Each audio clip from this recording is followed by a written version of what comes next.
चीन और भारत के रिश्तों में नरमी देखने को मिल रही है। इस क्रम में पूर्वी लद्दाख सेक्टर में डेमचौक और देपसांग से दोनों देशों की सेना की वापसी शुरू हो गई है। इसकी जानकारी एक रक्षा अधिकारी की ओर से दी गई है। उन्होंने बताया कि 2 टकराव बिंदुओं पर भारत और चीन के सैनिकों की वापसी शुरू हो चुकी है। दोनों पक्षों के बीच हुए समझौते के अनुसार भारतीय सैनिकों ने संबंधित क्षेत्रों में पीछे के स्थानों पर इक्विपमेंट को वापस लेना शुरू कर दिया है। रक्षा मंत्री राजनाथ सिंह ने समझौते को लेकर जानकारी दी है।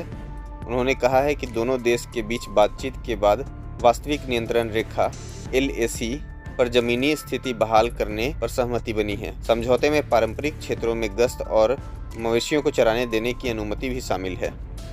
सिंह ने बताया कि भारत और चीन LAC के साथ कुछ क्षेत्रों में मतभेद को सुलझाने के लिए बात कर रहे हैं।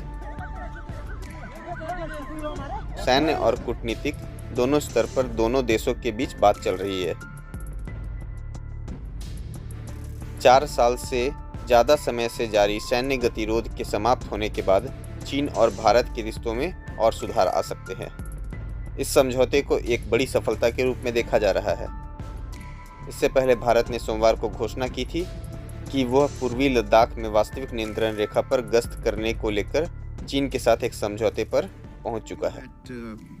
Over the last several weeks, Indian and Chinese diplomatic and military negotiators have been in close contact with each other in a variety of forums.